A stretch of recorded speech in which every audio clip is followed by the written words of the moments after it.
hoje. A Hoje é Terciane certamente isso aí.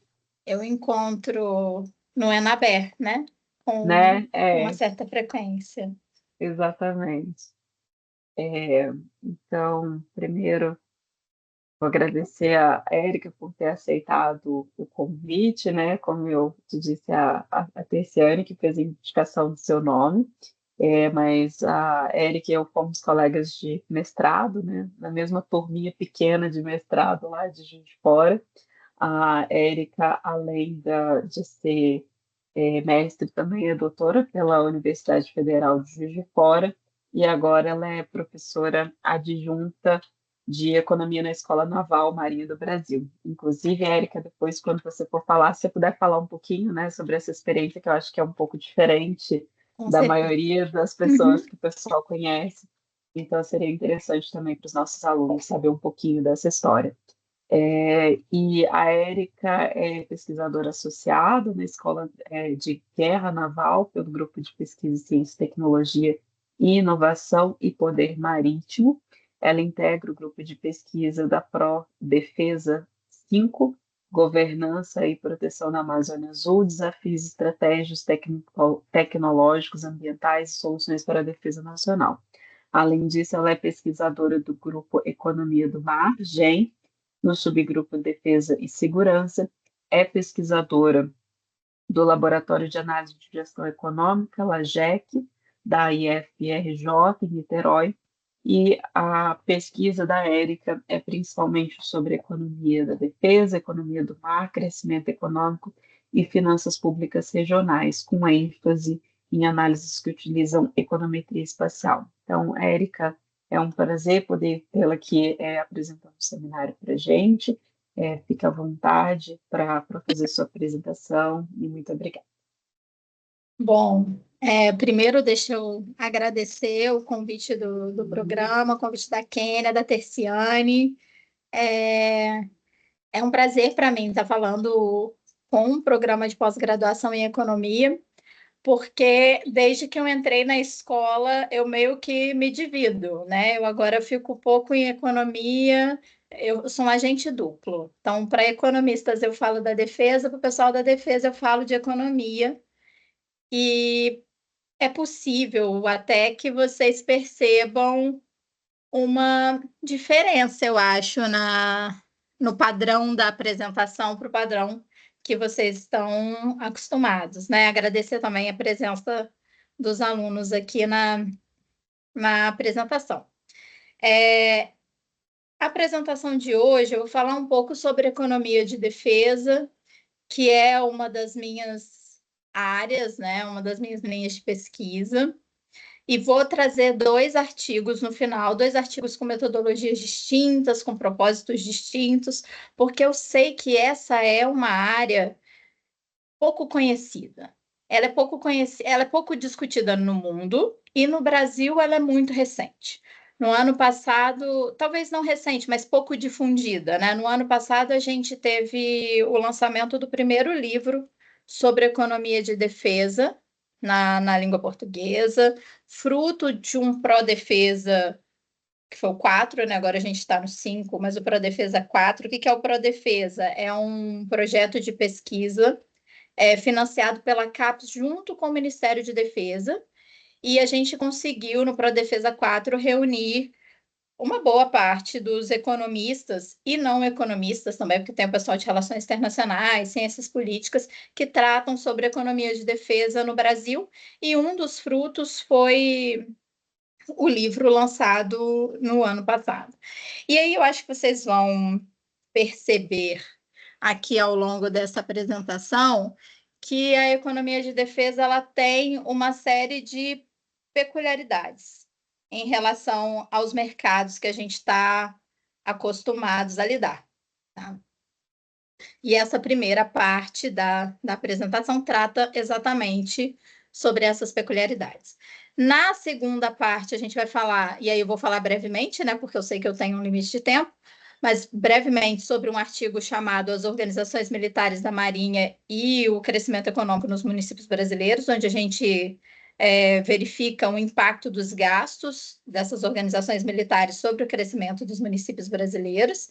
Esse primeiro artigo, ele foi o primeiro artigo que eu fiz, que eu publiquei em economia de defesa.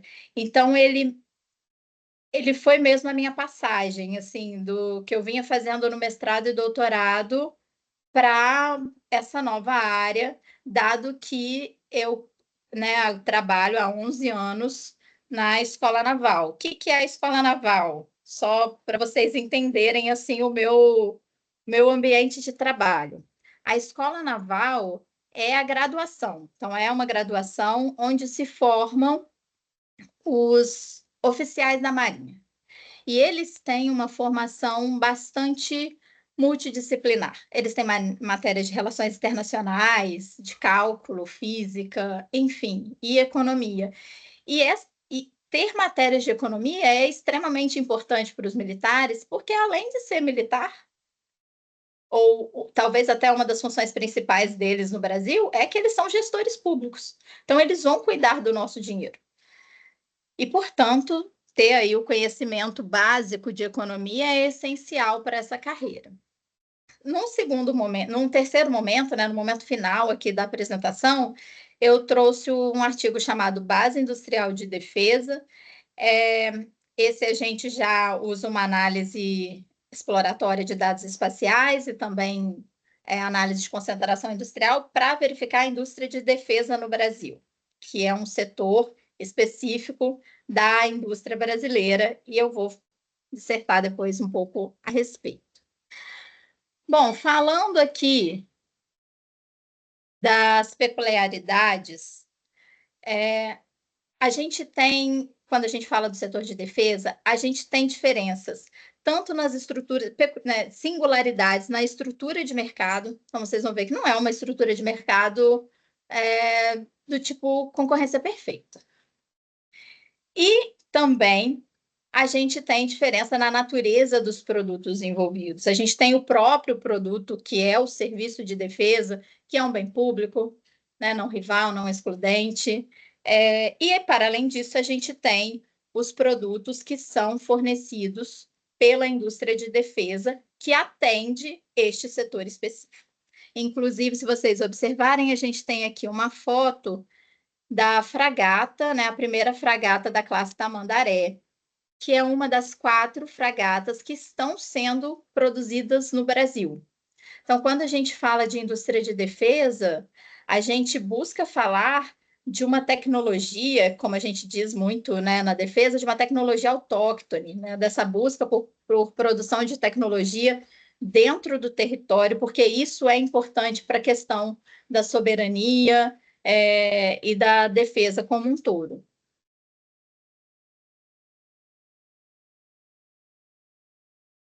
Bom, em relação à estrutura de mercado, quando a gente fala do setor de defesa, aqui olhando para a questão da indústria, a gente tem um oligopólio, por vezes, né, são estruturas oligopolísticas, porque são poucas empresas fornecendo aqueles bens e serviços. Em alguns casos específicos, a gente não tem um oligopólio, a gente tem um monopólio natural, como é o caso da produção dos submarinos de propulsão nuclear. Eu não sei se você tem conhecimento disso, mas o Brasil ele está desenvolvendo a tecnologia para a produção de um submarino de propulsão nuclear, ou seja, não é um submarino armado com armas nucleares, não é isso. Ele vai se locomover à base de energia nuclear. E qual é a vantagem disso? A vantagem para fins militares é que isso gera uma autonomia maior. E essa autonomia maior, ela é essencial para o país que a gente vive, né? Economia de defesa e economia do mar caminham muito juntos no Brasil. A gente tem uma zona de exploração exclusiva aqui, né? Um oceano onde a gente precisa, onde a gente tem o dever de cuidar, mas a gente também tem a possibilidade de exploração, explotação de recursos muito grande, uma zona muito rica, que a gente precisa, em alguma medida, defender e proteger. E para isso, esses submarinos de propulsão nuclear, eles são, ou esse, né, porque a gente está produzindo um, ele é essencial para que a gente consiga ter autonomia e cuidar dessa Amazônia Azul, como a gente fala na Marinha do Brasil. E com um outro detalhe, não tão detalhe assim, né? É uma estrutura de mercado que se comporta praticamente como um monopsônio, porque, afinal de contas, a gente está falando de produtos que são desenvolvidos cujo o demandante é o governo. Daqui surge uma preocupação em tentar se produzir produtos que sejam exportáveis, para que a gente não dependa somente da demanda do nosso governo e, portanto, não dependa dos ciclos econômicos da nossa economia, né? Para que haja uma demanda perene. No exemplo ali do submarino de propulsão nuclear, o país fez um investimento inicial altíssimo para a construção desses submarinos. A gente vai ter um submarino de propulsão nuclear e outros 4 convencionais. E esses submarinos estão sendo produzidos em Itaguaí, aqui no Rio. E para isso foi construído um estaleiro gigante, uma UFEM, né, que a gente chama, que é a estrutura de fabricação de estruturas, é uma unidade de fabricação de estruturas metálicas para produzir ali os componentes. Então, a gente precisa de demanda, e essa é uma questão muito relevante para a indústria de defesa, porque, por vezes, a indústria surge, a gente produz aquele produto, o governo compra, e depois a gente não tem mais para quem vender. Então, é um ponto a ser considerado nas análises aí, quando a gente está falando de economia de defesa, e, nesse caso, mais especificamente, de indústria de defesa.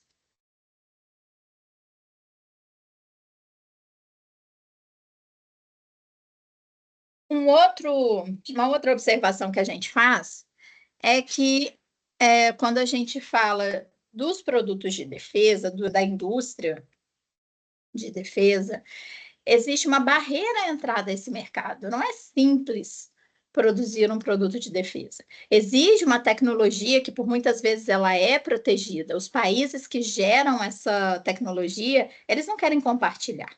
Eles não deixam essa tecnologia transbordar com facilidade. Há um alto grau de sigilo em boa parte das tecnologias produzidas nesse setor.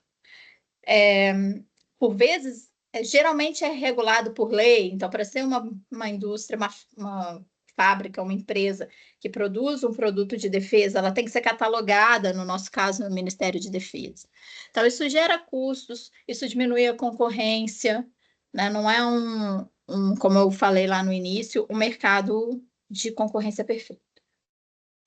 Quando a gente olha, então falamos de estrutura de mercado. Agora a gente fala um pouquinho da natureza dos produtos. Quando a gente olha para os bens e serviços ofertados nesse setor, a gente também tem características bastante específicas. O serviço de defesa propriamente dito, que é o da proteção, o da garantia da soberania, é um bem público. Ele é não rival e ele é não excludente. Está lá no livro de Introdução à Economia do Mankiw, ou Mankiw, né? Por que ele é não rival? Porque o uso por um indivíduo não impede o uso por outro indivíduo. E ele é não excludente, porque o ofertante não consegue excluir um certo indivíduo que não pagou pelo uso da defesa do uso daquele bem. Então, a gente tem um bem público que vai ser ofertado pelo Estado por conta dessas características. E, para além disso, a gente tem, olhando agora já os produtos de defesa também, os produtos que são ofertados pela indústria de defesa, uma questão de externalidades positivas, a gente tem geração de emprego, a gente tem geração de renda, a gente tem avanços tecnológicos, a gente tem arrasto tecnológico. Então, para se produzir um submarino, a gente vai olhar para trás na cadeia de produção, e essa cadeia de produção também foi puxada, a gente agora tem demanda por outros insumos, e aí surge uma cadeia de fornecedores dentro dessa economia. E a gente ainda tem um ponto legal também de se falar, que são os produtos de tecnologia dual, né? Antigamente a gente falava dos spin-offs, os produtos que foram gerados no meio militar e transbordaram para o meio civil, como é o caso do GPS, por exemplo. Mas agora a gente avança nessa discussão e a gente passa a falar de produtos com tecnologias dual, ou com tecnologia dual, que é aquele produto que vai ser usado tanto pelo setor civil quanto pelo setor militar. Um ótimo exemplo disso são as embarcações não tripuladas que estão sendo produzidas pela Ingeprom, que é uma empresa pública da Marinha, uma empresa de gerenciamento de projetos navais, em parceria com a Tidewise, que é uma startup. E eles desenvolveram, eu esqueci o nome da embarcação, mas uma embarcação não tripulada para atender o setor militar, mas também para atender as demandas de segurança civil. E, por outro lado, né, a gente tem externalidades negativas, como o exemplo aqui da corrida armamentista. Então, a gente tem,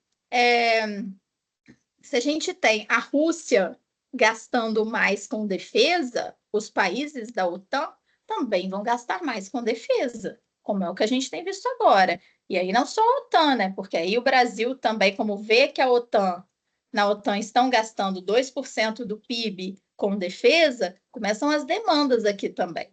E como a gente sabe, há uma restrição orçamentária, a gente, para gastar mais em defesa, a gente gasta menos em outras áreas. Então, essa é uma discussão muito relevante também da economia de defesa. Linkando a essa questão, né, quando a gente olha para o orçamento de defesa, ele é um orçamento limitado. Ele é limitado nos Estados Unidos e ele é muito mais limitado para nós. A gente vive aqui, nesse contexto de restrição orçamentária, num dilema chamado dilema dos canhões versus manteiga. A gente faz uma escolha. Se a gente produz mais fragatas, a gente está investindo menos em saúde. E é por isso que lá no final da apresentação eu coloquei um ponto que eu acho extremamente importante, que é a gente, enquanto civil, participar mais dessa discussão. A gente precisa participar, não pode ser um orçamento definido e defendido por uma classe. Isso faz parte do nosso orçamento como um todo, é dinheiro nosso. Então, a gente precisa participar mais dessas escolhas, das definições da formulação de políticas públicas que envolvem aí o setor de defesa.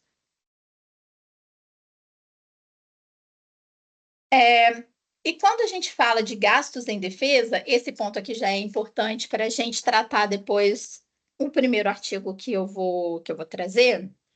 Quando a gente fala de gastos em defesa, o impacto dos gastos sobre o crescimento econômico não tem um conceito.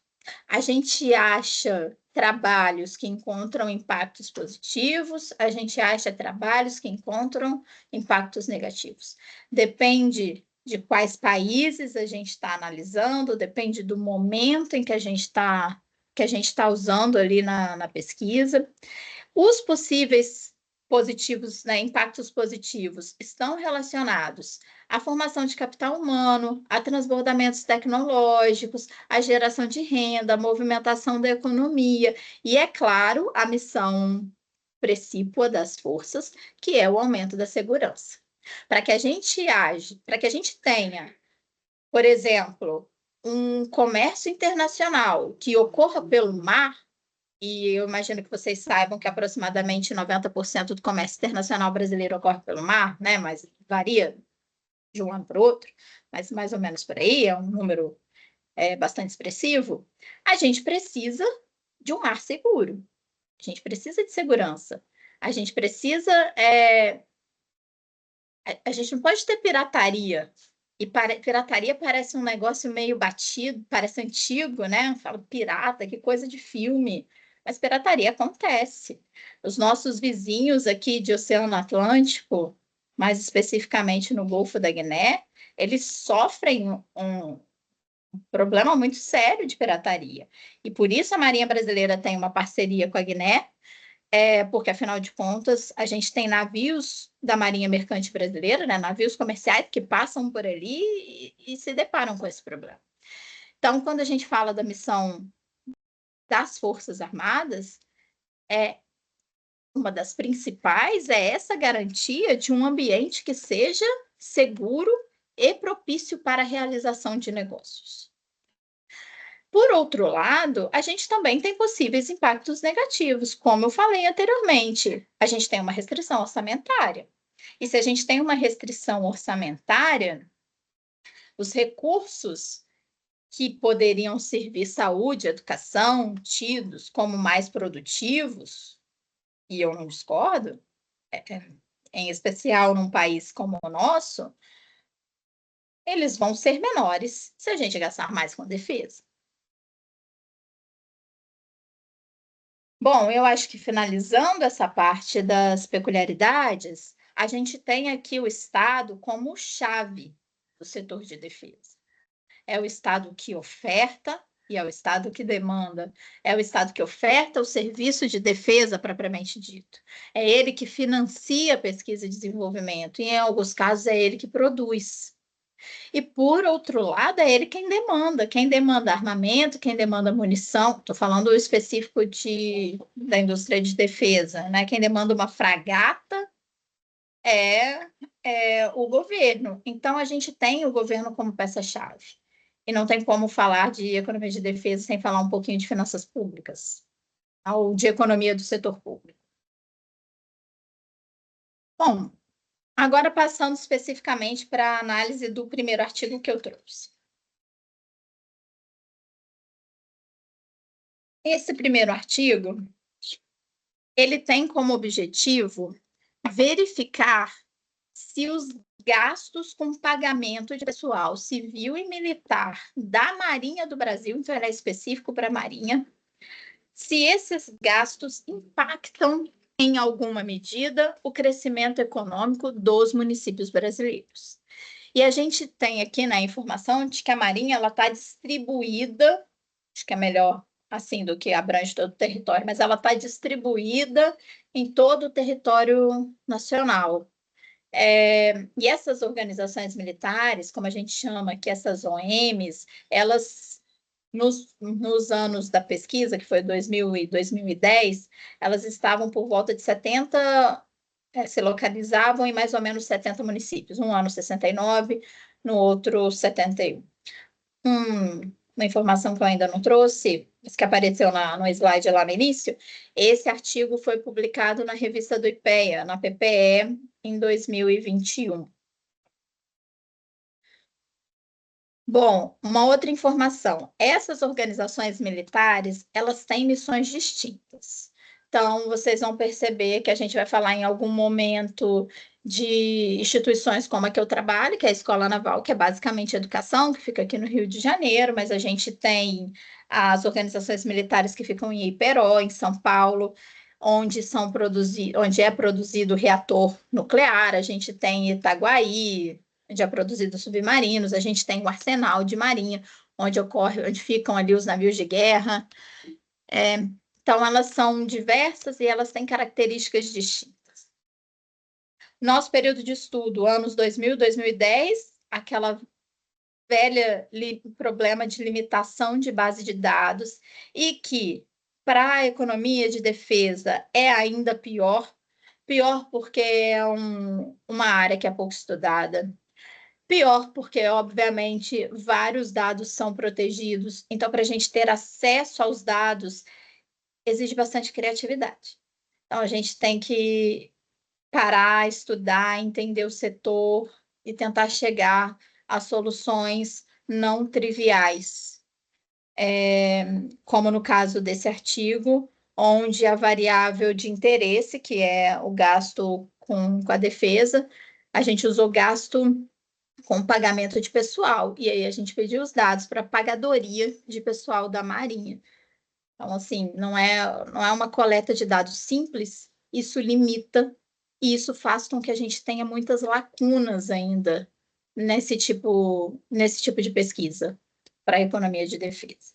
A gente usa aqui uma análise, a gente faz primeiro uma análise em cross-section, eu nem trouxe os resultados, mas está lá no artigo, e depois a gente faz uma análise de painel de dados, tá? Efeitos fixos, efeitos aleatórios, eu trouxe só de efeitos fixos, que foi o que os testes indicaram como mais adequado.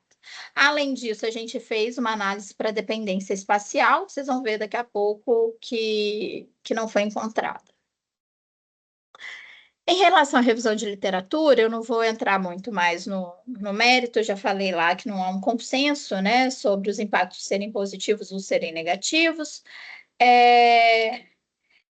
Mas eu acho que tem um ponto aqui que é importante, que é o seguinte: a grande maioria dos trabalhos que verificam o impacto dos gastos em defesa sobre o crescimento econômico trata sobre país. A gente tem pouquíssima coisa sobre municípios, estados, então menos ainda. A gente tem poucos estudos, portanto, que analisam os efeitos dos gastos militares em municípios, e para o Brasil eu não tinha achado, não achei nenhum no momento da minha pesquisa. Como estudo de referência, a gente tem o estudo do Paloio et al., de 2010, que analisaram 298 cidades, comunidades da Alemanha, e buscaram verificar o impacto ali dos gastos com o pessoal sobre alguns indicadores socioeconômicos, emprego, crescimento econômico, enfim. E também usam um modelo de efeitos fixos. Principais resultados: praticamente inexistentes os impactos dos fechamentos das bases militares sobre o crescimento, sobre o índice de desenvolvimento desses países. Desculpa, desses países não, desses municípios, tá? Algumas explicações sugeridas. Duas. Primeiro, os militares são uma pequena parcela da população desse local, então, quando a base fecha, os impactos não seriam tão grandes assim, e também, ou principalmente, pelo fato de que essas bases seriam autossuficientes, o que não é comum no Brasil, né? Em outros países, como Estados Unidos, Alemanha, a base ela é suficiente, ela tem mercado, ela tem escola para as crianças, e aqui a gente não vê isso. Quando o militar ele é transferido, ainda que seja para uma cidade menor, ele até mora numa vila, mas ele tem acesso ao comércio e às estruturas daquela cidade. Bom, a nossa estratégia empírica, a gente estimou primeiro cross-section, não está ali, mas a gente estima cross-section para os 2 anos, depois mínimos quadrados ordinários empilhados, depois a gente realiza os testes de Brush-Pagan e Hausmann para efeitos não observados e efeitos fixos. Como a gente encontra efeitos não observados e efeitos fixos, né, a gente rejeita a hipótese nula, a gente estima um modelo de efeitos fixos e depois, com os resíduos desse modelo, a gente faz o teste do Ide-Moran, ou Ide-Moran, para a dependência espacial. E como eu falei anteriormente, a gente não encontrou dependência espacial nos resíduos, então vocês vão perceber que quando a gente olha os resultados, a gente não traz os resultados de um modelo espacial. Eu até estimei, tá? Mas não coloquei no artigo. Nossa base de dados, variáveis normais ali de modelos que estudam crescimento econômico de municípios, então a gente tem anos de estudo, despesas de capital, despesas correntes, fundo de participação municipal, transferências de ICMS, carga tributária total como variáveis de controle. A nossa variável dependente é a taxa de crescimento econômico, o crescimento do PIB municipal no último ano. E a variável de interesse é o somatório dos gastos referentes ao pagamento de pessoal militar e civil dos funcionários das organizações militares da Marinha do Brasil, cuja fonte é a PAPEM, como eu falei anteriormente. A gente tem aqui 2 modelos. A gente estima um primeiro modelo, onde a variável 1000, né, que é a de gastos, que é a nossa variável de interesse, a gente quer saber se isso impacta o crescimento, qual o sinal desse impacto. E aí, como lá em Paloio et al., ele justifica a inexistência de impacto falando que provavelmente esse impacto não existiu, porque a gente tinha uma pequena parcela da população só relacionada a essa base, a gente decidiu testar o impacto de acordo com o tamanho do município onde fica aquela OM. Então, a gente testou aqui com variáveis de interação, né, o gasto dos municípios com menos de 50 mil habitantes, de 50 a 100, de 100 a 500 e mais de 500 mil habitantes. E a gente vai ver que os resultados foram diferentes para esses grupos de município. Tá? Bom, chegando aqui na nossa tabela de resultados, ela está bem resumida. Quem quiser ter acesso aos outros resultados, o artigo está disponível. Então, primeiro, quando a gente olha o modelo sem as interações de população, a gente percebe um impacto positivo. Então, na média, né, parece que um aumento nos gastos com pagamento de pessoal gera um crescimento econômico para os municípios brasileiros. Mas para qual município, né, para que tamanho de município? Será que há uma diferença, uma heterogeneidade, dependendo aí do tamanho da população? E aí a gente vem direto aqui para o modelo de efeitos fixos com essas interações relacionadas ao tamanho de população.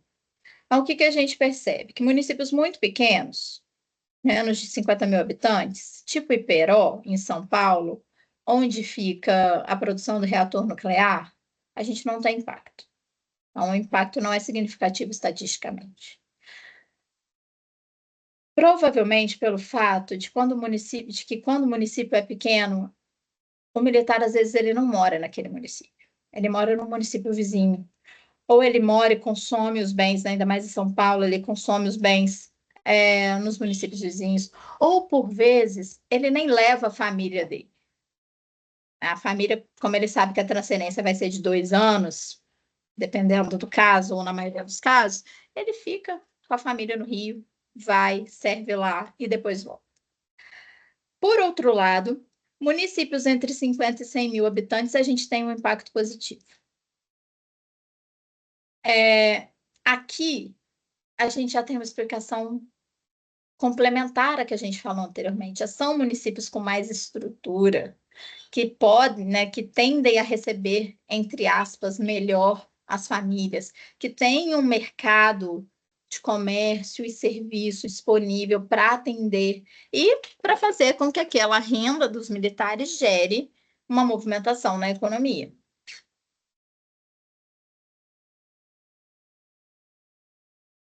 De 100 a 500, a gente não encontra o impacto, e depois a gente encontra de novo esse impacto para municípios acima de 500. E aí ficou um ponto, né, importante a ser analisado aqui. Pode ser porque os municípios de mais de 500 mil habitantes, eles não tenham só marinha. Eles vão ter, geralmente, organizações militares da aeronáutica, do exército, outras repartições públicas, né, com mais frequência e mais volume de trabalhadores, e pode ser, né, por conta disso, que a variável gastos militares esteja captando esses impactos. Considerações finais desse artigo. O que a gente tem? A gente observou efeitos positivos no geral, em média, tem um efeito positivo. Quando há um aumento do gasto com o pessoal, isso gera uma movimentação da economia e, como consequência, isso transparece ali no crescimento econômico, medido pelo PIB. A gente tem efeitos positivos ainda entre 50 e 100, né, para grupos específicos de município, e acima de 500 mil. Os demais municípios não foram detectados impactos, nos demais não foram detectados impactos significativos. Como sugestões para pesquisas futuras, são várias sugestões, né? Primeiro que a gente tem que expandir os anos de pesquisa, de análise, 2000, 2010, principalmente para anos mais recentes,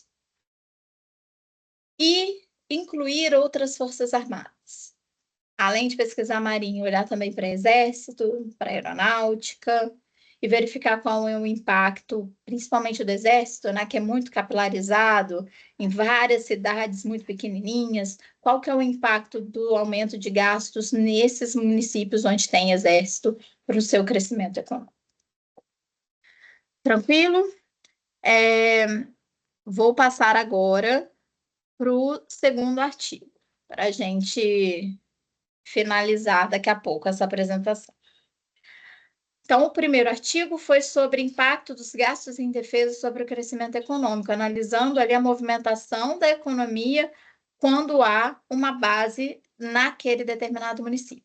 Agora a gente passa para uma análise ainda em economia de defesa, mas completamente distinta. Agora a gente vai olhar para a indústria de defesa, para a base industrial de defesa brasileira e verificar como que ela está organizada no espaço, existe uma concentração industrial e pensar em políticas públicas, né, dar sugestões de políticas públicas que possam fomentar esses eventuais clusters que a gente vai encontrar aqui na BID brasileira, certo? Mais uma vez, em termos de relevância, a gente tem poucos trabalhos para o Brasil. E quando a gente acha trabalho sobre BID, a gente acha estudo de caso. A gente não tem estudos sistêmicos que olhem para o todo. A gente tem o estudo de casos, como eu falei anteriormente. Muito difícil achar trabalho sobre BID ou sobre gastos em defesa para o Brasil que utilizem metodologias como econometria. Econometria, então, é bastante raro. Tem, mas é bem raro, bem difícil.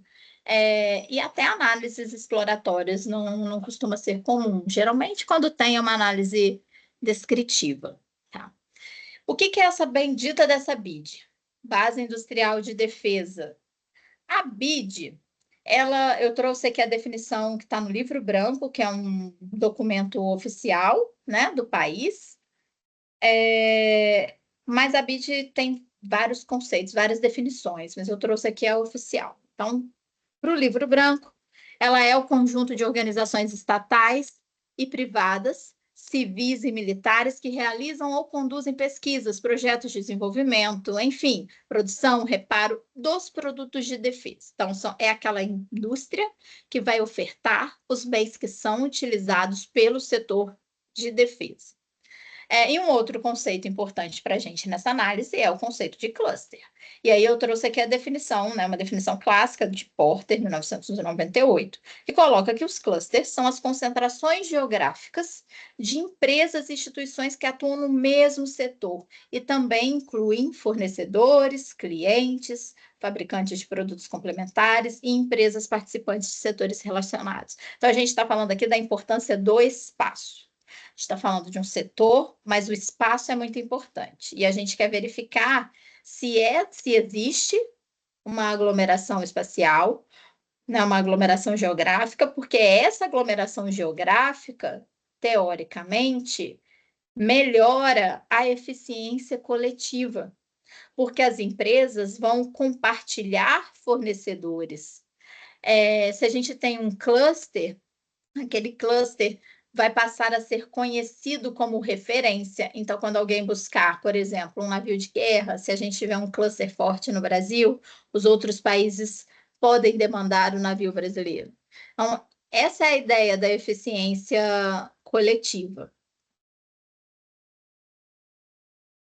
Bom, quais os dados e metodologia utilizados nessa pesquisa? Em termos de dados, nós usamos números de trabalhadores empregados, né, formais, disponibilizados na RAIS para o ano de 2020, com base na CNAE.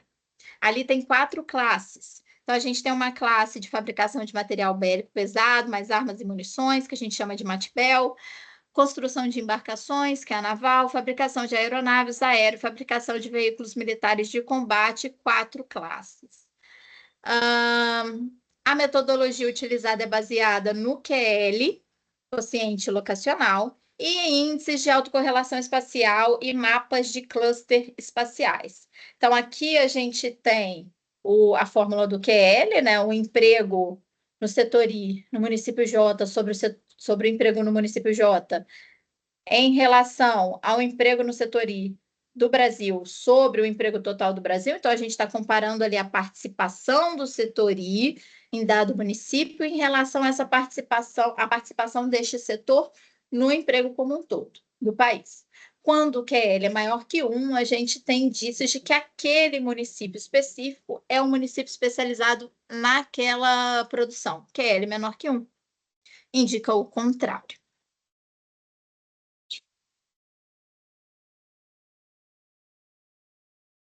Estou dando umas pausas para beber água.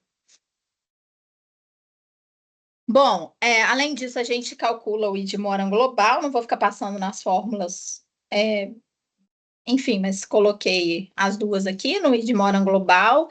O ID Moran, quando ele dá maior do que 1 e é positivo, ele indica uma concentração espacial, né? Os dados estão organizados de modo a estarem concentrados no espaço.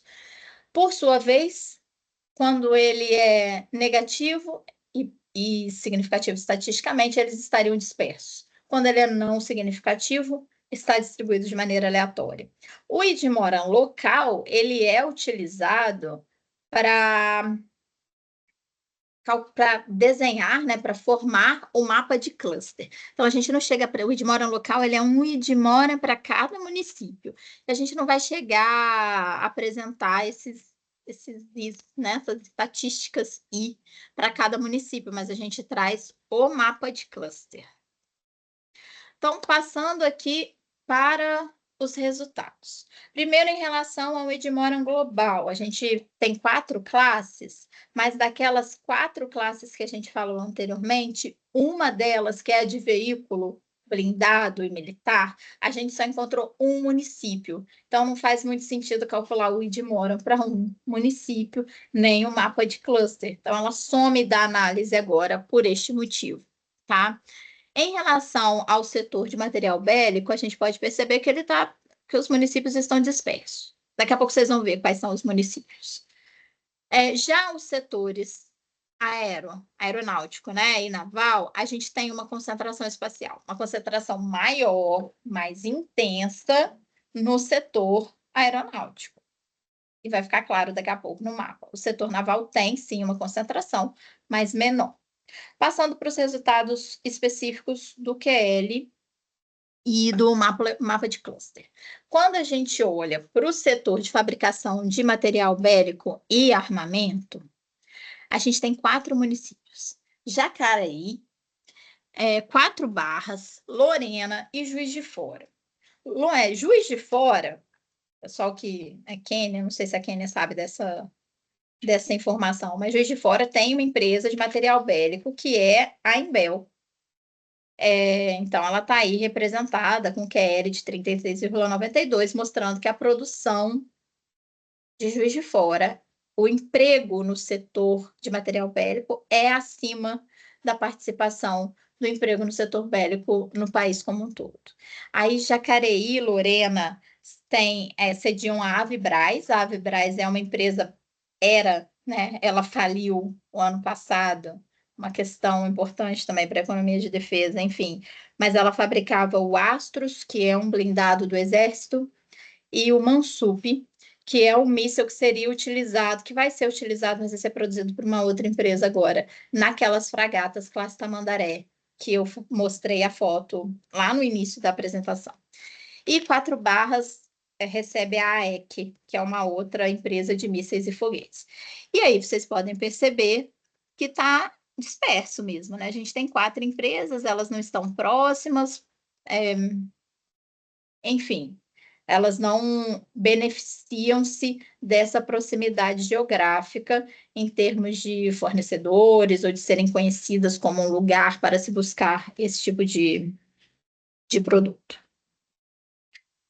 Já quando a gente olha o setor de aeronaves, aí a gente tem uma concentração bastante significativa no estado de São Paulo. Puxado por quem? Pelo ITA, pelo Centro Tecnológico da Aeronáutica e, obviamente, pela Embraer, que está aqui, ó, em São José dos Campos, com o segundo maior QL da economia brasileira para esse setor neste ano específico. Inclusive, São José dos Campos é esse pontinho vermelho aqui, que é o alto alto. O que significa alto? São José dos Campos tem um emprego alto no setor de aeronaves e está rodeado por municípios que, em média, têm empregos altos neste setor.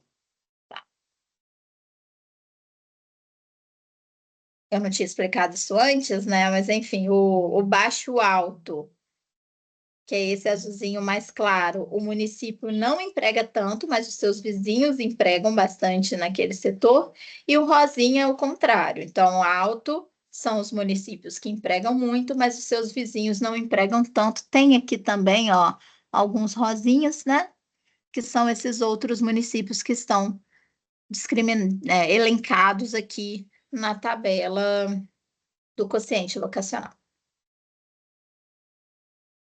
E, por fim, a gente tem a fabricação de embarcações, com alguns clusters espalhados. Então, a gente tem um cluster aqui no sul, com São José do Norte, esqueci o nome dos outros municípios. Aí, depois, a gente tem um cluster em Santa Catarina, Itajaí, Navegantes. A gente tem o cluster do Rio de Janeiro, também com Espírito Santo, né? Então, um cluster sudeste, alguns pelo nordeste e um grande no norte.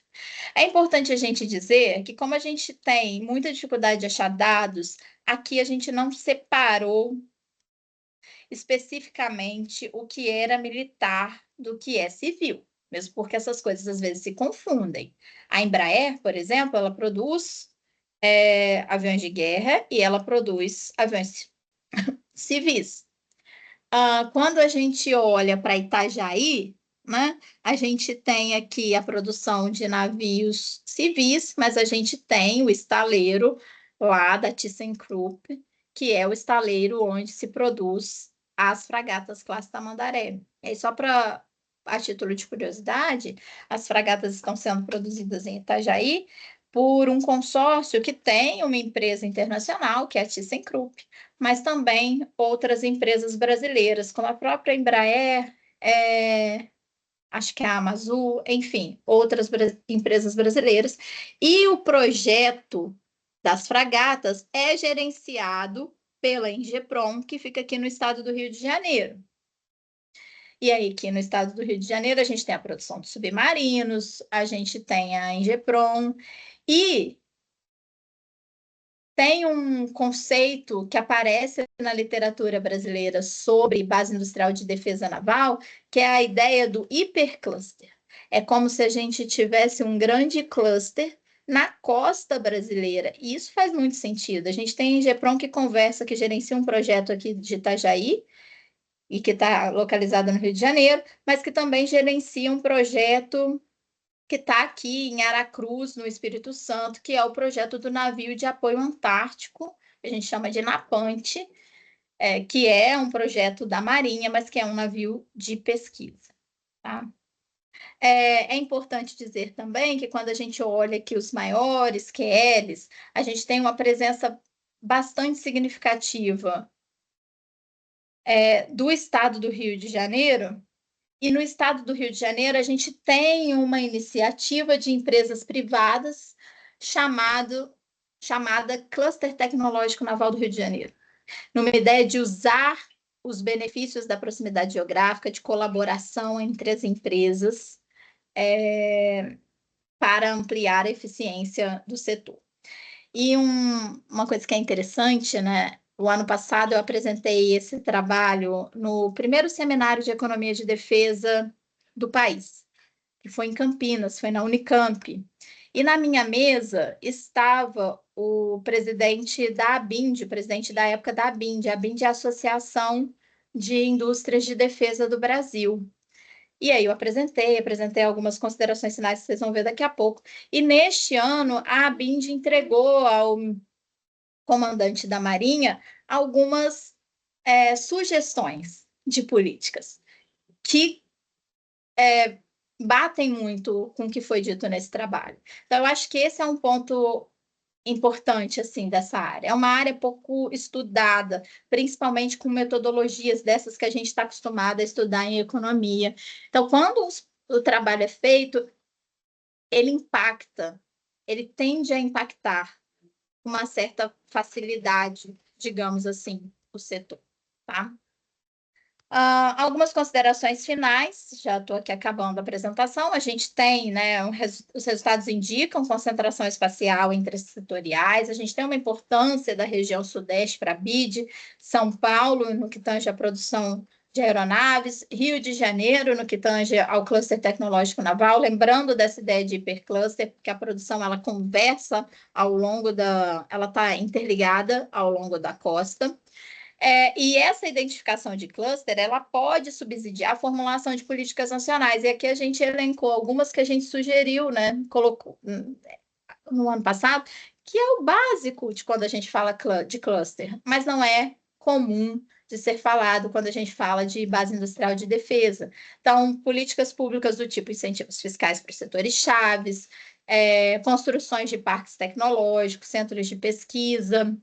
A ideia da criação de uma marca não está aqui, mas foi apresentada pela Ambid. O estímulo à colaboração e inovação por meio de parcerias público-privadas, acordos de cooperação técnica, enfim. Limitações do estudo. Como a gente disse antes, a gente não consegue distinguir o que é produção civil do que é produção militar. Além disso, essa classificação que a gente usa não captou todas as empresas da BID, a gente ficou limitado. A gente tem ali fabricação de embarcações, mas a gente não tem a fabricação dos componentes para as embarcações. Então, a gente precisa expandir, entender melhor quais são as classes desses clusters. Isso, inclusive, é uma sugestão para pesquisas futuras. Né? Então, como sugestão, a gente tem avaliar o impacto de colaborações específicas, de clusters específicos, como é o caso do cluster tecnológico naval, identificar novos potenciais clusters e melhorar essa coleta de dados. Eu estou aí focada nesse ponto agora na minha pesquisa. Por fim, encerrando a apresentação como um todo, só para deixar algumas palavras finais, eu acho que eu espero que tenha ficado claro que a gente tem muito que pesquisar em economia de defesa no mundo, mas especialmente em relação ao Brasil e especialmente no que tange a pesquisas feitas por economistas. E por que é importante a nossa participação enquanto civil dessa pesquisa, da pesquisa para este setor? Primeiro, assim, a gente enquanto civil, é interessante que a gente saiba, é importante que a gente saiba o papel das Forças Armadas. Mas mais do que isso, ou por outro lado, é importante que a gente coloque as nossas demandas. A gente precisa alinhar as prioridades da defesa com as demandas da sociedade. A gente precisa também contribuir para uma transparência maior, para a legitimidade nas decisões orçamentárias, promover uma política de defesa cada vez mais democrática, socialmente responsável. Aqui eu estou falando, né, eu deveria ter falado isso até no início, né? Eu estou falando no meu nome, não no nome da minha instituição. Então, são palavras minhas especificamente. E decidir esse orçamento, decidir essas políticas públicas, levando em consideração a restrição orçamentária que a gente tem e que a gente está num momento muito crítico, certo? Bom, basicamente isso. Espero que vocês tenham conhecido, para quem ainda não conhecia, a economia de defesa e ficado curiosos aí com as peculiaridades desse setor. E eu agradeço a atenção de vocês, deixo meu e-mail disponível, caso alguém queira tratar sobre defesa ou sobre economia do mar, que também é um outro tema que está muito em voga, bastante na pauta atual. É isso, muito obrigada. Obrigada, Érica. Foi extremamente didática sobre a apresentação. E eu não sabia nada sobre economia de defesa, a não ser falar como exemplo de bem público na aula de micro. Era a única menção à defesa nacional que eu fazia. E também não sabia da fábrica em Juiz de Fora, apesar de ter morado lá por 6 anos. Eu vou abrir para o pessoal para fazer perguntas. Alguém da plateia gostaria de fazer algum questionamento? Tem alguma curiosidade para perguntar para a Érica? Se alguém quiser, pode levantar a mão. O pessoal geralmente fica tímido nas apresentações online. No É, esse é presencial, um, não paro de perguntar. esse é um problema das apresentações online, né? A gente tem menos interação. Pois é. Ó, mas apareceram duas pessoas aí. Primeiro na fila é o Renan, pela aqui. Renan, se quiser abrir o microfone e perguntar, fica à vontade. Bom, primeiro, parabenizar a professora pela apresentação. Essa parte de economia militar, economia da defesa, me interessa bastante também, eu acho um tópico muito interessante. Professora, geralmente a indústria metalomecânica ela tem uma associação muito forte com a indústria militar, tanto que alguns projetos de planta você tem que ter uma maneira de adequar a tua planta para um caso de conflito, alguma coisa do gênero. Vocês chegaram a analisar a proximidade da indústria metalomecânica com a indústria militar, como uma expansão desses clusters? Não, então, é um ponto que a gente falou aqui brevemente, né? Acho que meu próximo, né, o trabalho que a gente está começando a fazer agora é um trabalho de cluster marítimo, mas focado na questão da defesa. E aí a gente precisa expandir essas classes, né? Não dá para ficar só em embarcação, construção de embarcação. A gente precisa exatamente considerar a produção metalmecânica de fornecedores no geral, a própria produção do submarino aqui em Itaguaí, como eu disse, ela começa, antes da produção dos submarinos, ela começa com a construção de uma unidade, né, de uma fábrica de estruturas metálicas. Então, esse é realmente um ponto crucial agora nas próximas análises, é expandir mesmo, é pegar mesmo a ideia do cluster, que são os fornecedores, enfim, e os outros setores que estão aí na cadeia produtiva. Beleza, muito obrigado. Nada. Agora, próximo da fila é o Márcio Roberto. Márcio, fica à vontade. Vocês me ouvem bem? Oi? Sim, Vocês me sim. ouvem bem? Sim. Uhum. Primeiro, eu agradecer a professora pela exposição e também parabenizá-la, né? A minha dúvida dessa vez vai ser bem rápida, assim. Basicamente, se o Brasil ele tem espaço, mesmo depois desse processo de desindustrialização que a gente teve desde a década de 80, né? Uhum. Se o Brasil tem espaço de, eventualmente, fazer um processo de exportações de produtos e bens de defesa, assim, Sim. porque eu lembro que na década de 80, lembro no sentido de ler acerca disso, né? Que Uhum. o Geisel ali, ele iniciou um processo meio pragmático, né, da política externa brasileira, e dentro desse arcabouço ele acabou beneficiando o Brasil em alguns pontos, como foi o caso de exportar produtos e bens de defesa, né? O Sim. Brasil hoje tem essa capacidade de fazer essa exportação, de produzir bens. Claro que para países desenvolvidos isso é mais difícil, né? Mas Uhum. para países, vamos dizer assim, periféricos, assim, tem essa possibilidade ainda?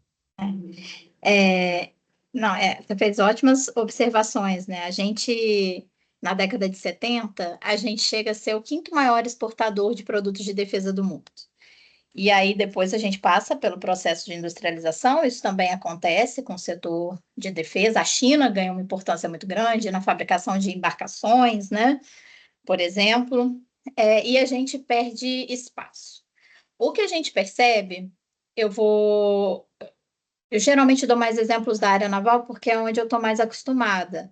Mas a gente precisa lembrar que, por exemplo, que a Embraer está aí, né? A Embraer está aí, ela é forte, ela é competitiva e ela é um exportador bastante significativo.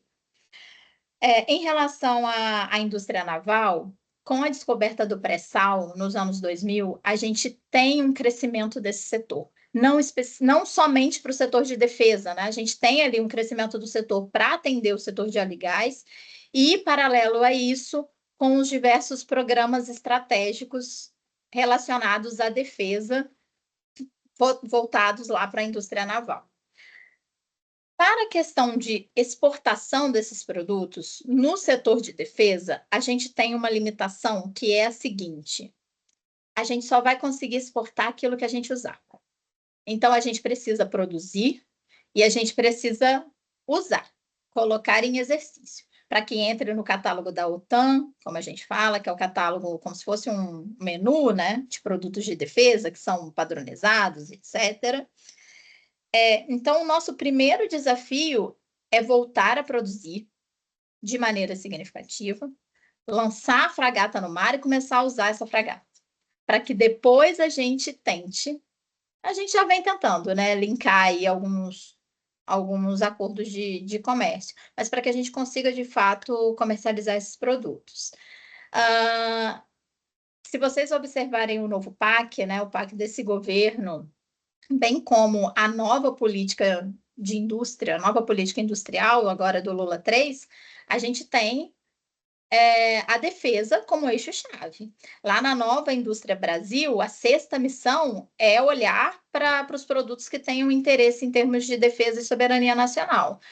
Onde eu estou querendo chegar? Estou querendo chegar no fato de que a gente precisa gerar uma demanda perene pelos produtos de defesa, e é uma questão orçamentária difícil no país que a gente vive, né, nos ciclos que a gente vive, mas a gente precisa fomentar essa demanda perene por esses produtos, para que esses produtos passem a ser utilizados pelas nossas Forças Armadas, para que aí a gente consiga, de fato, exportar. A gente exporta, tá? Uma coisa ou outra, mas isso precisa ser ampliado. A gente exporta coisas menores, né? A gente não exporta um submarino, a gente não exporta fragata. O ano passado a gente teve um número expressivo, eu não vou lembrar qual foi, mas teve um aumento nas exportações de produtos de defesa. Enfim, não sei se eu respondi tudo que você queria.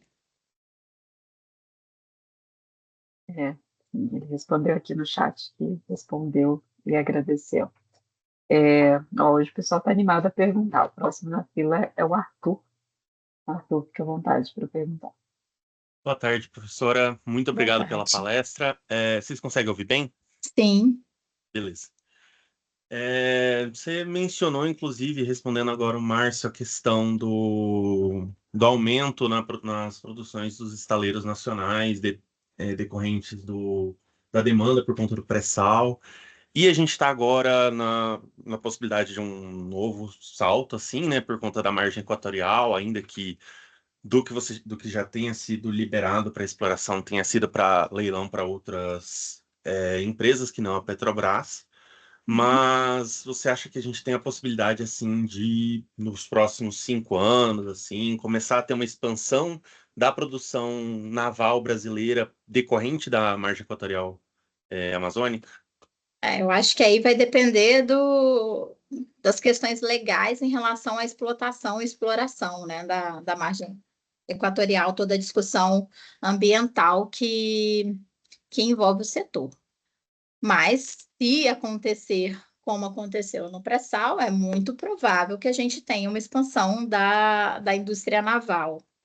E aí, saindo um pouquinho da sua pergunta, mas chegando voltando para a questão da defesa especificamente, a gente está aí falando de recursos que são muito caros, né? E daí também a necessidade do investimento na questão, no setor de defesa. A gente precisa de uma marinha que dê conta ali de proteger essa área, né? Enfim, mas em relação à expansão do setor naval, eu acho que vai ficar dependente de qual será, de como vai acontecer a liberação para exploração e para explotação, e se ela vai acontecer, né? Eu acredito que vá, em alguma medida, mas é só especulação.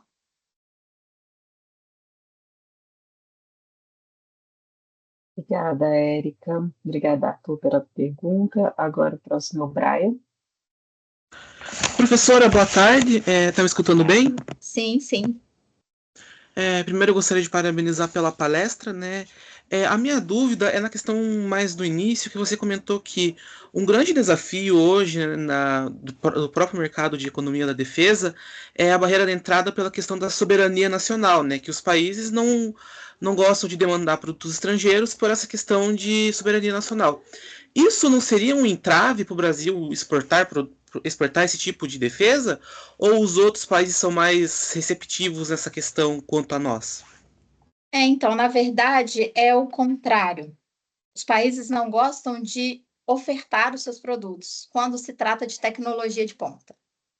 Entende? A gente, por exemplo, nessa questão de exportação, a gente quer exportar um navio mais simples, um submarino convencional, mas a gente não vai querer exportar o submarino nuclear, porque isso é o que garante o poder de dissuasão, né, que o pessoal de relações internacionais usa bastante, né? A gente amplia o nosso hard power, usando aí as expressões das relações internacionais. A gente ganha poder com isso. Ter um submarino nuclear é um poder muito grande. A gente tem 7 países com submarinos nucleares. Então, é uma elite mesmo, né? Muito pouco. É que os países não queiram demandar. Quem produz não quer ofertar. E por isso, a importância da gente produzir internamente. Porque se a gente não produzir, a gente não vai conseguir ter acesso a esses armamentos.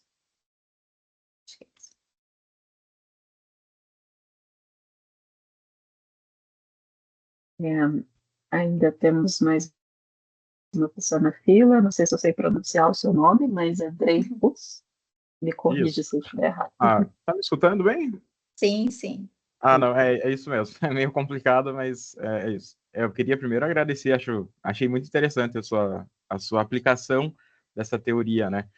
Realmente a gente não tem muita. Como você comentou, você praticamente falou tudo o que eu já tinha pensado sobre isso. Os dados aqui no Brasil é um negócio, é uma caixa preta, é um negócio quase impossível de conseguir. E eu não sei, eu vou fazer vários comentários. Eu vou começar por esse, então, na verdade, é o contrário, eu ia deixar por último.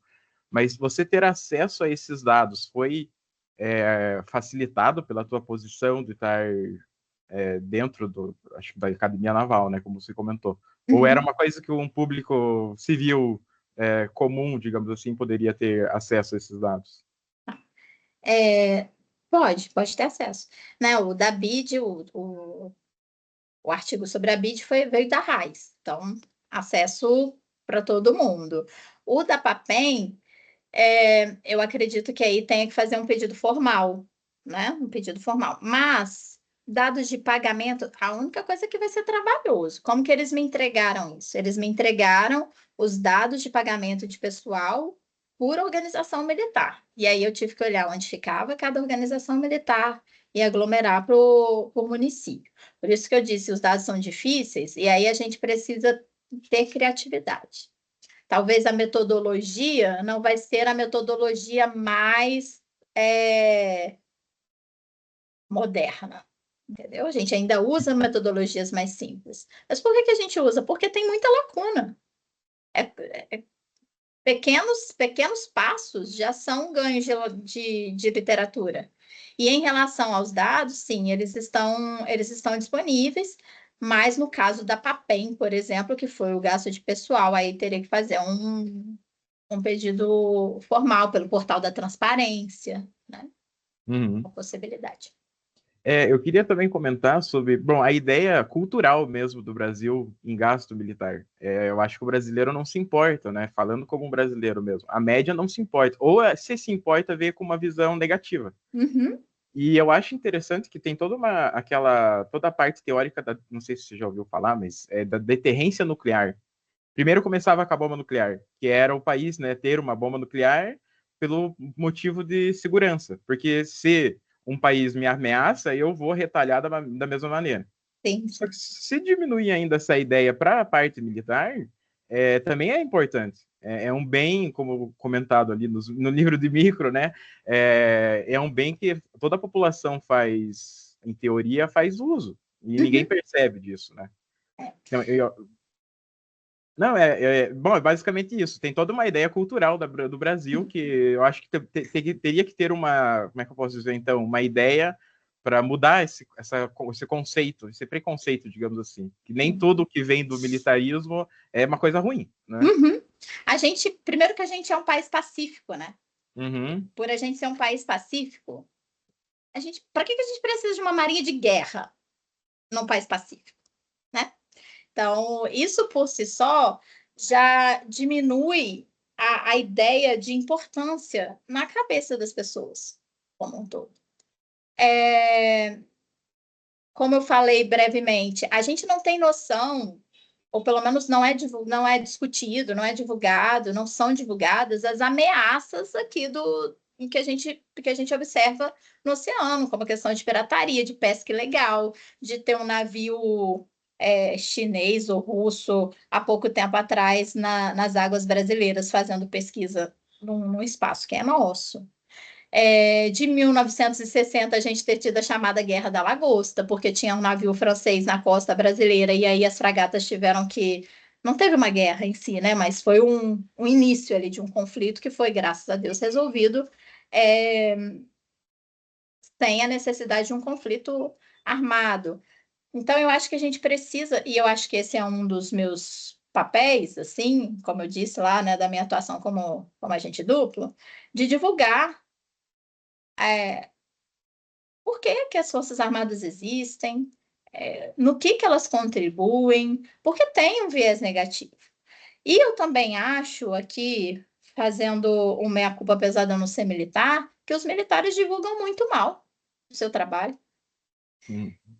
Quando fazem funções subsidiárias, como é o caso das funções de assistência hospitalar nas comunidades ribeirinhas, quem sabe disso? Poucas pessoas sabem que tem navios da Marinha que são esses navios que ofertam saúde para as comunidades da região norte. O trabalho do maior navio que a gente tem aqui na América Latina, que é o nosso, né, que é o Atlântico, na enchente de São Sebastião, ele deslocou para lá e atuou como hospital. Então, a gente não consegue divulgar. Então, acho que a gente precisa melhorar também esse ponto para que não transpareça só cá entre nós, apesar de eu estar sendo gravada, quando a gente faz coisas das quais eu discordo, tá? Então, de novo, falando por mim, não falando pela minha instituição. É interessante, porque eu não sei muito bem da parte naval em específico, mas o que mais fazem propaganda, digamos assim, aqui no Brasil é a parte da aeronáutica, né?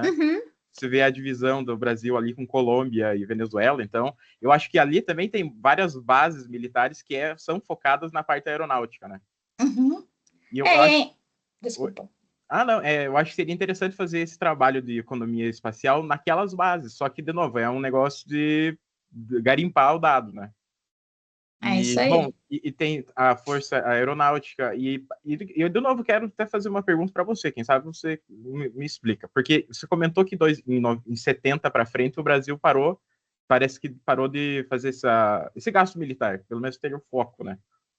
Ele não parou de fazer gasto militar. O que aconteceu foi que as exportações que ficaram muito fortes na década de 70, minguaram, assim como vários outros setores da indústria brasileira. Mas os gastos militares, eles nunca foram 2%. Tá? Eles ficam aí em 1, alguma coisa. Uso 2% do PIB porque é o número da OTAN.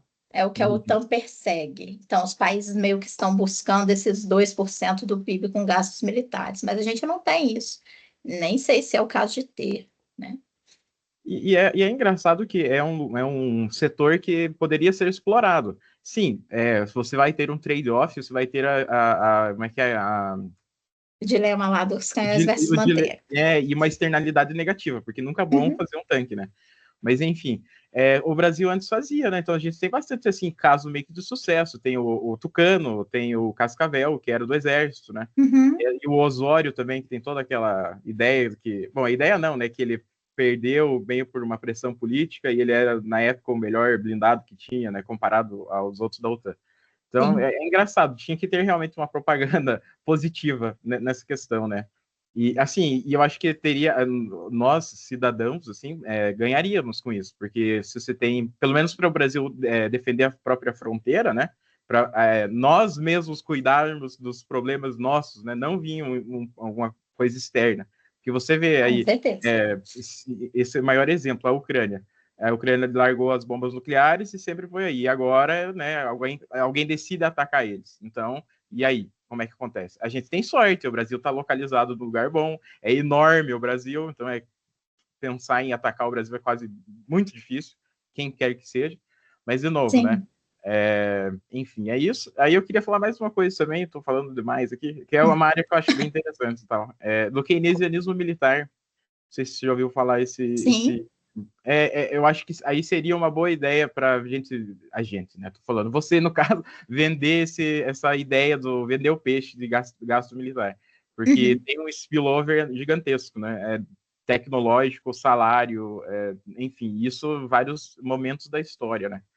Sim. E é basicamente isso. Queria só encerrar. Muito legal a sua apresentação. Eu tentei já procurar alguns dados. Toda vez que eu procurava dados, não achava. Ou não tinha. Estava acontecendo uma outra coisa da minha vida, eu não podia me focar nele para garimpar. E um dos últimos que eu tive a ideia de fazer era do insumo-produto, que eu usava insumo-produto na cadeia, na indústria militar. Mas daí alguém já tinha feito, que era o Guilhoto, que é famosíssimo nessa parte. Alguém já tinha feito. Então, eu tenho até algumas publicações nesse quesito, mas é sempre em teoria, história, e enfim, ainda não consegui sentar e aplicar na econometria. E o que hoje, a academia em si pede uma parte, né, da econometria, é quase indispensável virou hoje em dia, né? E aí é isso, obrigado, achei muito legal a sua apresentação, nossa, muito, muito legal. Com certeza vou ler seu artigo, que eu achei bem interessante. Fico feliz. E agora eu vou passar a palavra para o Cleidinei. Olá, boa tarde. Boa tarde. Novamente, parabéns. A gente percebe que a função da ciência, sim, é garantir transparência, muita segurança nos dados, toda uma questão metodológica. E na segurança nacional, parece que é um pouco o contrário. Existe uma necessidade de sigilo para garantir essa segurança nacional, né? Então, a gente tem um conflito aí, né? Até porque eu imagino o seguinte, se a gente avança muito na ciência, nesse aspecto, nesse setor, até onde a gente consegue garantir o sigilo dos investimentos em segurança nacional para ter certeza que, por exemplo, assim, um país estrangeiro não vai olhar para a tua pesquisa e dizer assim, opa, peraí, eu tenho um indício de que o Brasil está desenvolvendo algo importante, algo que talvez não devesse ser mostrado. Aí a questão é exatamente essa, o conflito, né? Como eu, de verdade, até esse momento não havia me atido assim a essa possibilidade de pesquisa, né? Então, eu te pergunto assim, é, os outros países, como têm lidado com isso e qual a tua perspectiva em relação a isso? Não, assim, é um ponto muito importante, né? A gente está falando de um setor onde o sigilo é muito relevante. Mas, geralmente, a gente percebe esse sigilo nas tecnologias, em como são produzidas as tecnologias, como que elas são desenvolvidas. Lógico que você não vai conseguir a abertura de como os gastos são realizados para as produções de produtos de defesa.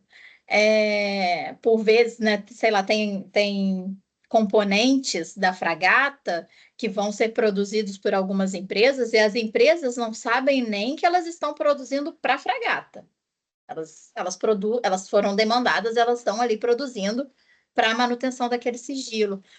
Mas o gasto total, esse gasto ele é divulgado, né? O gasto total com a produção das fragatas, dos submarinos, dos blindados. Então, esse gasto total a gente tem.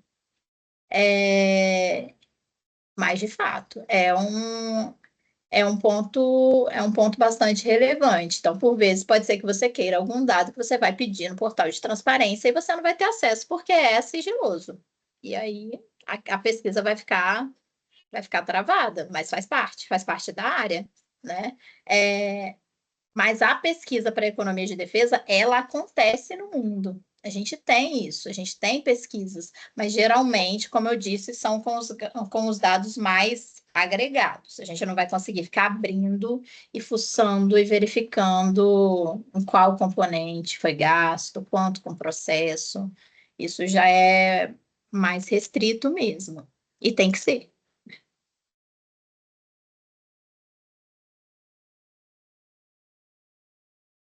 Arthur abaixou a mão, Arthur.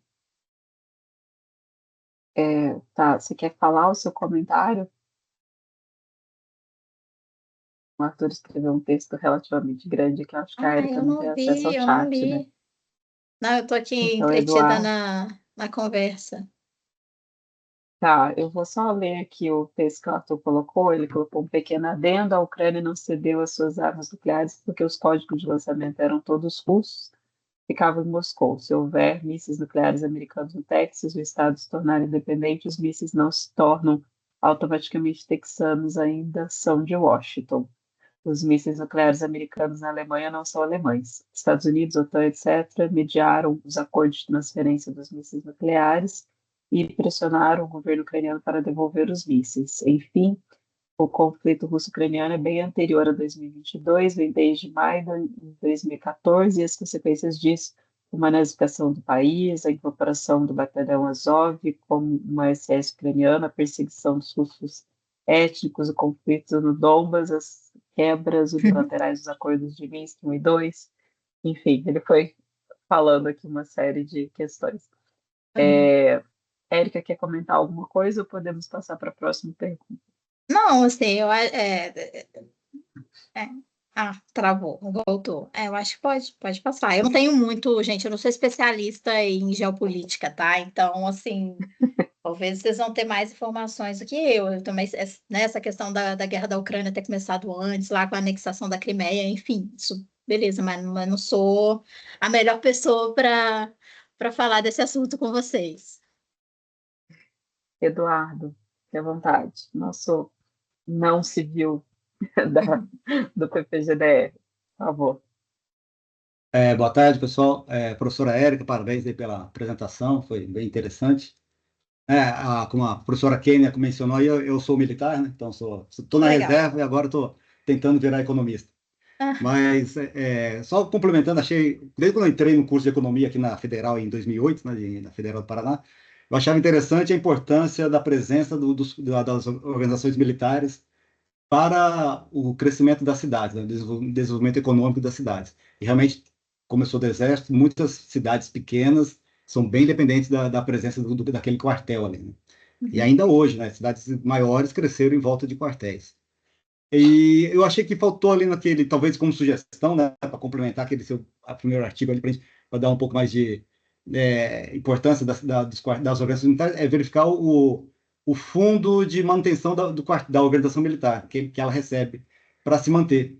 Não só o salário do militar, porque o salário, como a senhora comentou ali, ele perde porque o militar, às vezes, ele tem a família em outra cidade, ele mora em outra cidade, ele não é dali, então ele está tentando comprar um imóvel em outro local. E aí, mas o quartel, a organização militar recebe muito fundos para manutenção, seja água, luz, ou permissionários locais, ou até para contratar serviços locais para reformas, né? E esse dado, as organizações militares teriam fácil também para... Agora, é difícil ter acesso a esses dados. Para quem já está no meio, fica mais fácil, né? Então, a gente dispara um ofício e recebe, né, a resposta com aquela informação. Essa informação eu não tinha. Obrigada, tá? Anotei aqui. O fundo de manutenção das OMs. É interessante. E aí, o pessoal que comentou do sigilo, a Pleidney falou do sigilo dos dados. Aí tem o livro branco da defesa, é um livro disponível, está no Ministério na página do Ministério da Defesa, e ali ele faz um extrato, né, bem amplo assim, de todas as Forças Armadas, né, das Forças Armadas brasileiras. Mostra orçamento, os gastos, histórico, Então, tem a Constituição, como estão organizadas as Forças Armadas. Então, o livro branco, para quem se interessa, é um bom fonte de informações ali sobre as Forças Armadas do Brasil. E nesse próprio livro branco, agora eu dei uma consultada nele, eu baixei ele rapidinho para ver, e até complementando o Dreyfus, que falou sobre a restrição orçamentária, né? Então, o Brasil, desde o fim do regime militar, né, o gasto com defesa tem ficado estagnado ali, né? Então, não passa de 1,5%, fica entre 1% e 1,5% do PIB. E desse montante, 89% é para pessoal. Perfeito. Ou seja, não consegue investir. E o que as Forças Armadas priorizaram, né, desde a década de 90, quando eu entrei? O investimento em pessoal. Então, a formação do militar, né, como a Escola Naval, a Academia Militar, Agulhas Negras, ou a Academia da Força Aérea, e outras escolas de formação, tentam manter uma qualidade, né, excepcional a nível internacional, não deixando nada a desejar a outras Forças Armadas de primeiro mundo, mas com isso o gasto pessoal disparou, vai lá para cima, né, para essa manutenção dessa formação de pessoal, tentando manter a qualidade de pessoal, mas aí em detrimento da formação, da adquisição de material, né, de investimento, modernização, que seria uma coisa que seria talvez, né, pelo que as Forças Armadas pregam, seria uma coisa fácil de se adquirir numa emergência, mas a gente sabe que não é fácil, mas sim, é uma coisa mais em curto tempo menor do que a formação de um militar. A formação de um militar demanda muito mais tempo do que adquirir um tanque, um carro de combate mais novo ou um avião mais novo. Isso é coisa de poucos anos ou poucos meses que consegue adquirir. A formação de um militar leva muito mais tempo. Então, por isso a Força Armada tem priorizado o gasto com o pessoal, porque aumentar o orçamento, passar de 1,5% para 2%, não vai chegar, não vai acontecer isso, né, atualmente, devido a vários outros motivos aí priorizações, né, de governo aí do país. Então, é mais ou menos isso. Tem muitas outras coisas para falar, mas acho que você já foi bem ampla aí na sua explanação, e parabéns aí, e espero que a Marinha tenha formando militares bem conscientes da importância da economia aí, graças ao seu trabalho aí. Obrigada pelos apontamentos. Me lembrou um detalhe, né? Me perguntaram sobre dados, e aí a Marinha, vou falar especificamente da Marinha, a Marinha tem um anuário estatístico. Então, se digitar aí no Google, você acha um anuário estatístico com alguns dados disponíveis. E para quem quer saber um pouco mais sobre defesa, especificamente sobre a Marinha, a gente tem o PEM 2040, que é o Planejamento Estratégico da Marinha, e ele é um documento, mas ele é um documento muito amigável, muito fácil de ler, que dá um panorama bastante geral sobre a defesa naval e até sobre aspectos de economia do mar, assim. Então, para quem também está se interessando por essa área que está muito em voga, o PEN 2040 é importante. E em relação ao gasto com o pessoal, como foi o Eduardo, né? Eduardo, que falou, realmente é um problema. Isso. E é um assunto polêmico, assim, não vou nem entrar agora nessa discussão, porque a gente não tem tempo para isso, assim. A gente tem um gasto com o pessoal muito elevado, com o pessoal da ativa, com o pessoal da reserva. Na reforma da Previdência de 2019, né, paralela à reforma da Previdência, foi feita uma reforma nas pensões, numa tentativa também de diminuir um pouco esse gasto com a reserva, aumentando o número de funcionários, de militares temporários. Então, assim, é um problema também, isso, é uma questão das forças.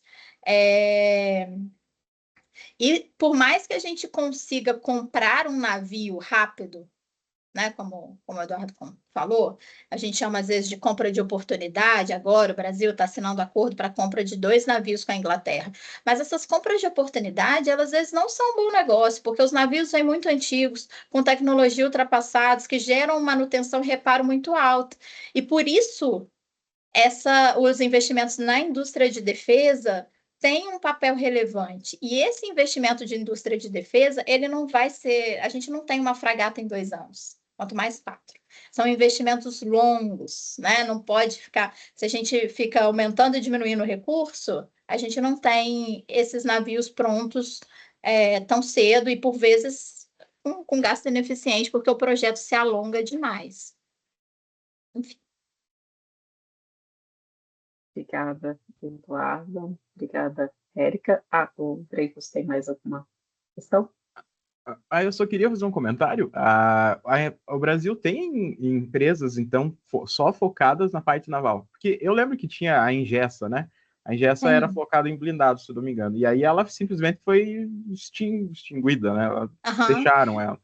A gente tem empresas que produzem civil e militar. E no caso do militar, do setor de defesa, a gente tem consórcio. Então, como eu disse, né, das fragatas, a Thyssen, que é uma empresa alemã, junto com acho que a Embraer está numa parte do projeto, no consórcio, aí tem, eu não sei se é a Amazon, o CLEP, que são brasileiras, acho que é a Amazon, tá? Então, a gente tem produção brasileira de indústria naval, tanto civil como indústria naval de defesa. Tá. Não, obrigado. Só uma pergunta mesmo, porque eu fiquei na ideia, porque a Embraer em si, ela faz o quê? Eu não sei, ela faz bem mais aeronaves civis, né? Bem pouco a relação, Sim. acho que militar. Mas e na parte naval é considerado maior, assim, ou é um pouco mais igual, ou tão não disparelho quanto é a da Embraer, né? Porque a Embraer é um caso de sucesso. Né? E a gente tem uma indústria naval de defesa que está renascendo agora. E a gente precisa ver os resultados dessa indústria. Se ela vai conseguir produzir com a eficiência que a gente espera, mas ainda é uma retomada de um processo que ficou parado durante alguns anos, né? Desde a década de 80. Tá. Não, interessante, né? Obrigado. Só mais Nada. um comentário. Obrigada, Érica, e obrigado, pessoal, pela participação hoje. Foi excepcional a participação, o pessoal nunca participa, Érica. Então, Fico feliz. O tema encantou e acho que a sua didática também foi ótima. Eu vou fazer uns breves comentários aqui, porque eu não entendo nada de defesa, mas, enfim, a gente fica pensando nos modelos econômicos, né, do que colocar. Naquele teu primeiro artigo, eu fiquei pensando que talvez se a ideia, né, é pegar esse efeito um pouco mais de renda, de variação de renda, talvez se você olhar para setor específico, eu acho que você pegou dado municipal, né?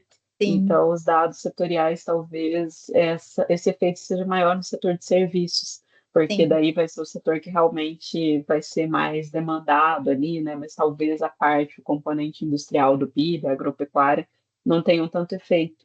Então, talvez vocês consigam achar alguma coisa mais linear ali no efeito específico dos serviços. E lá no segundo, como vocês pegaram um painel, então vocês estão falando de variação, né? Variação da quantidade de pessoas, da quantidade de renda, e não variação, e não o tamanho. Então, por exemplo, a questão que o Eduardo colocou, né? Nas cidadezinhas pequenas é muito importante, né?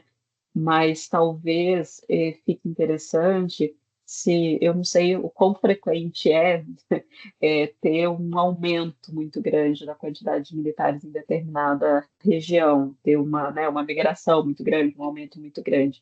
Mas se isso for relativamente frequente, eu acho que seria legal fazer um estudo de evento para ver se nas cidades pequenas o fato de que você teve um aumento, se isso provoca algum efeito ali naquela cidade na comparação com os vizinhos, né?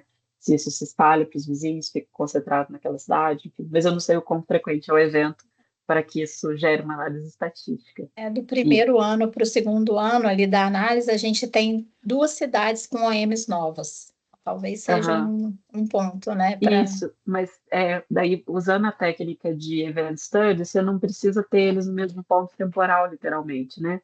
Você pode ter várias mudanças ao longo desses anos todos que você está pegando, mas você repondera elas todas para o ponto da alteração. E aí você usa essa variabilidade e acumula a variabilidade de todos. Então, acho que, assim, enfim, se você tiver umas 30 mudanças de cidade ou alguma coisa por aí, acho que já daria Já consegue. para começar a fazer alguma coisa nesse sentido. E aí uma outra questão que acabou me lembrando um artigo que a gente fez um artigo em que a gente simulou aquele derramamento de óleo que teve na costa do Nordeste. E aí, para fazer aquele artigo, a gente desagregou o modelo de equilíbrio geral, pegando o litoral separado do restante. Então, acho que, pensando na estrutura de vocês, principalmente na Marinha, acho que seria uma coisa interessante, né? Você pegar litoral versus interior dentro de cada estado, e aí fazer uma desagregação a partir disso, acho que teria um efeito, enfim, um efeito interessante de marinha no litoral, ao redor do litoral brasileiro, ou concentrado nas regiões de rio, enfim, daí eu não sei como é que é o desenho também para te sugerir uma desagregação espacial, mas a gente consegue chegar num nível relativamente pequeno, né, que é o nível de município. E aí, nesse artigo, a gente pegou os municípios do Nordeste por estado e agregou isso como costa, região da costa. Então, acho que daria para usar uma estratégia semelhante para você chegar num setor de defesa do litoral e aí analisar os impactos ali. Aí daria para fazer algo do tipo uma extração desse setor para analisar impactos, eu acho que ficaria interessante também. E aí, nesse sentido, seria muito mais próximo do que o Eduardo falou, porque daí não é a variação, né? Não é aquele, aquele setor aparecendo ali, mas é aquele setor de uma forma estrutural e já né, engendrado ali em toda a estrutura econômica e como que isso vai ter impacto naquelas regiões específicas. Então, talvez daria para pegar uma coisa mais de estrutura do que de variação. Perfeito. Enfim, para pensar em outras ideias com os pequenos dados que a gente consegue por aí, né? Ótimo. Alguém tem mais algum comentário?